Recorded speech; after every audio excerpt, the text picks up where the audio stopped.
more U.S. naval firepower coming to the Korean region, joining the USS Ronald Reagan aircraft carrier, now in port in South Korea, the USS Theodore Roosevelt carrier strike group. That includes a guided missile cruiser as well as destroyers. It's the first time that two carriers have been off of Korea since June. It comes at, of course, at a heightened time of tension between North Korea and the regional allies. According to the military brass today, meeting on the Ronald Reagan, these exercises are a strong warning to North Korea. And yes, that missile threat from North Korea being addressed in an aggressive fashion in exercises today off of Korea. Ships from the United States, South Korea, and Japan practicing spotting North Korean missiles as they come off of the North Korean coastline, just in case of further provocations, Bill. Greg, you know, what more is Secretary Mattis saying on his trip around that region that is so important? This is an important It's a very important, Bill, warm-up trip for the President Trump Asia tour next month. He is now meeting with his defense colleagues in the Philippines. Some strong words actually coming from the new defense minister of South Korea. He says, and I'm quoting here, that the reckless provocations in North Korea must halt. It is leading that country into isolation and collapse. Again, Secretary Mattis goes on to Thailand and South Korea, and coming up next month, the five-country Asia tour by President Trump. North Korea absolutely at the top of the agenda on most of the talks that he will be involved with. Yeah. That's right. The Air Force is taking steps to make sure that its fleet of about 76 B-52s can be ready to fly at a moment's notice. That's according to the Air Force's Chief of Staff. His name is General David Goldfein, and he has told Defense One, a national security website, that the U.S. is renovating Barksdale Air Force Base in Louisiana. That's where about half of our B-52s are based. And he said that the infrastructure there is being prepared so that if there is such an order for that 24 hours readiness, that they can make good on it. Meanwhile, President Trump, appearing on Fox Business News this weekend, said that while he's still hopeful that China can put that pressure on Kim Jong-un to change course, the U.S. is prepared to do whatever it takes. We're prepared for anything. We are so prepared like you wouldn't believe. You would be shocked to see how totally prepared we are. On the diplomatic front, former President Jimmy Carter said he's ready to help. Jimmy Carter went to North Korea in 1994 under the Clinton administration for talks. He's told General McMaster, that's President Trump's national security advisor, that he's prepared to go should they want him to.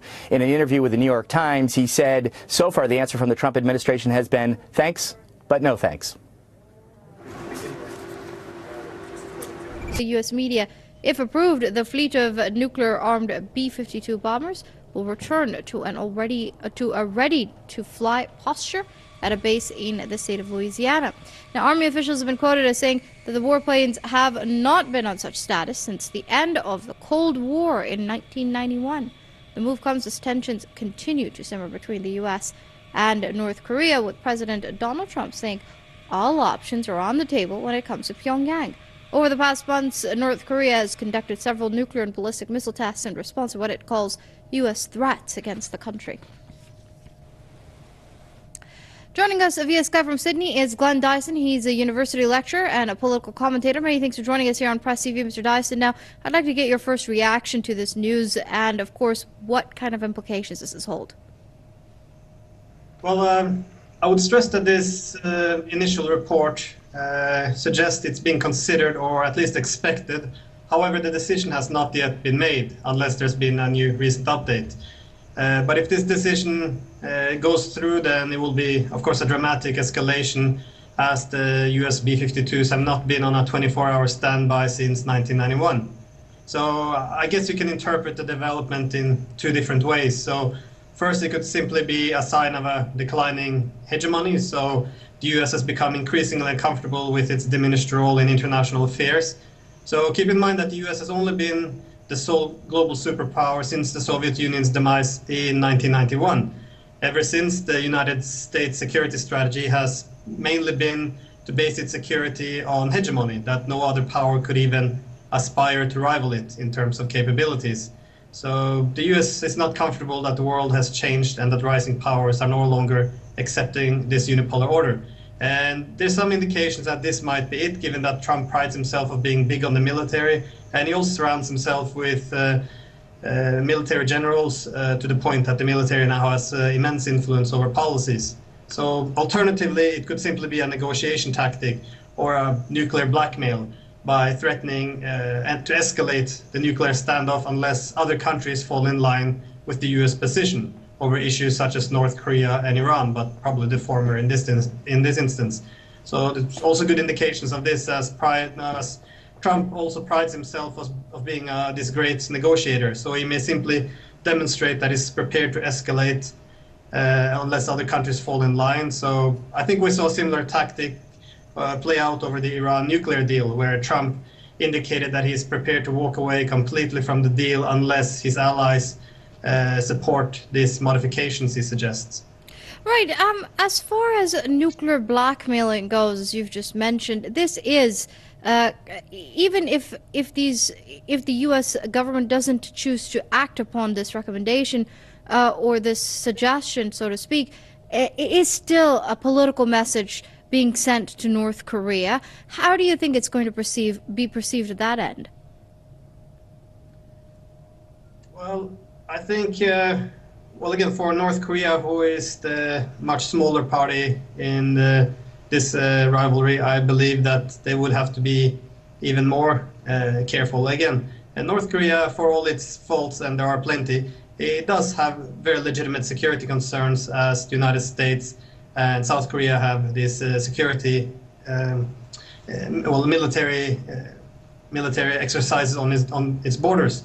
So North Korea would have to also escalate its rhetoric. So most likely this will, only elevate the tensions. Now, I would be more concerned about China, because the fear for the Chinese as the United States could attack North Korea, and this would put a nuclear war possibly on the border of both China and Russia. And it's interesting that the Chinese, they have stated that they will not stand by if North Korea is attacked. So it's unclear what the Americans want to get out of this, because this nuclear posturing, it could simply be signaling to make sure that the Chinese put further pressure on the North Koreans.